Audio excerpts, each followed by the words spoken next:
Kali ini saya akan menjelaskan beberapa dari peralatan makan, minum, dan dapur dalam kondisi yang baik. Oh ya, sebelum kita mulai, saya mau ngasih info bahwa ternyata akun di kosan aku itu masih ada dua. Jadi yang aku udah putusin laptop aku biar laptopnya performanya baik dan cepat. Jadi aku memutuskan untuk menginstall semua yang khusus sinkronisasi ya, seperti Microsoft OneDrive, terus juga Microsoft To Do, dan juga yang paling penting adalah Microsoft apa namanya sticky note. Kenapa? Karena tuh semuanya tuh menggunakan sistem cookie, jadi OneDrive ini untuk mencegah memori makanya file nya tuh bisa tetap pindah ke folder biasa, tapi tetap menyimpannya tuh di situ di flash disk ya. Nah oke, jadi kita berhubung ini masih belajar sih. Jadi aku mutusin sekarang tuh buat aku tuh kan bermasalah tuh, jadi anggap aja sih. Dan juga HP aku juga akunnya lagi bukan aku sih, juga uninstall apa Microsoft Authenticator yang bisa bantu kalau kita login Microsoft. Ternyata tuh belibet juga ya. Jadi buat kalian yang ngasih Microsoft nggak apa-apa, karena itu bisa kadang bukan wajib, tapi wajib adalah Google ya. Nah sekarang kita akan membeli lagi. Kita tahu habis makan, minum, dan juga masak itu pasti biasanya tuh kalau kita mau cepet bau, apalagi baru dibeli dan terus udah lama. Seperti kemarin nih ada aku misalnya nih, kemarin prinsipnya tuh kan gak sengaja tuh mentahin piring lama. Jadi yang mutusin untuk buang aja. Tapi kenapa? Karena pasti kita tidak boleh mencucinya dengan kondisi seperti itu. Karena piring yang retak ataupun yang sudah berbaret itu mengandalkan bakteri dan kuman itu kembali muncul meskipun selesai dicuci dengan betul.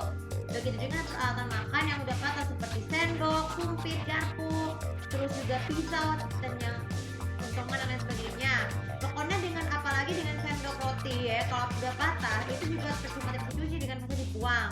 Apalagi kalau sudah baret itu bisa menyebabkan bakteri dan kuman ya.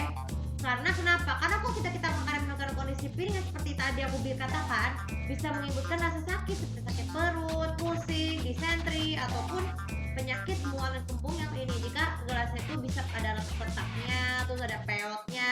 Ya mungkin misalnya kita biasanya pakai termos dengan bahan plastik ataupun yang lainnya. Pasti itu tuh suka, karena kalau meski air panas itu kok bisa membuatkan bentuknya berubah jadi peot. Jadi secara nggak langsung juga peotnya juga tidak baik karena kita bisa mengakibatkan jadinya risiko ini guys. Karena kita minumnya nggak sengaja kita kemasukan air mata, bisa dalam matanya tetap perih. Terus juga kalau dengan kondisi gelas atau gelasnya gelas atau botol termosnya lagi karena barat ataupun patah, itu juga risiko cepat tumpah ya. Dan juga kalau mendatangkan keluaran bakteri juga kalau kita minum gelasnya dengan kondisi berbaret, pecah ataupun retak ya. Jadi gantilah dengan yang baru ataupun dibuang saja supaya bisa menghemat kapasitas peralatan makan. Nah dan kemudian setelah itu, karena peralatan masak tidak perlu lupa. Peralatan masak itu banyak sekali seperti microwave, seperti blender, terus juga pembuat roti. Itu kalau sudah dalam kondisi rusak ataupun itu juga bisa mengandung bakteri juga. Misalnya peralatan masak seperti microwave, kan peralatan microwave juga harus dicuci juga dengan cara dilap.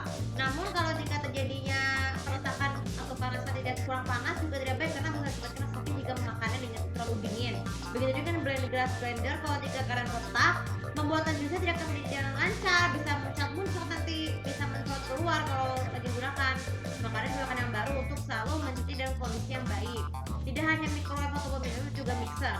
Mixer itu tuh dengan kondisi pengocoknya, kan ada banyak jenis pengocok tuh.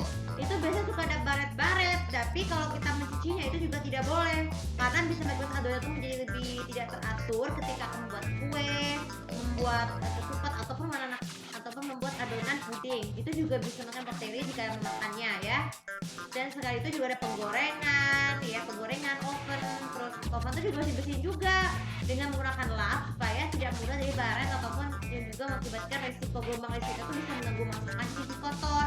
Apalagi yang berbakaran juga otomatis itu makanan digosong. Jadi saya serahkan pada kalian semua. Jadi solusi terbaiknya itu cucilah kalau jika terjadi kondisinya memburuk segera dibuang ataupun disimpan di gudang ya. Di gudang itu maksudnya untuk penunjukan perbaikan atau tidak, tapi kalau dibuang karena sudah lama ya. Nah itu aja tuh berkali ini juga bisa bermanfaat. Dan jangan lupa seperti biasa tuh follow sosial media aku, komen setiap kali lebih tahu bagaimana mendapatkan langsung dan cara dengan kaidah kebiasaan mencuci peralatan makan, minum dan masak dengan kondisi yang baik. Terima kasih. Assalamualaikum warahmatullahi wabarakatuh.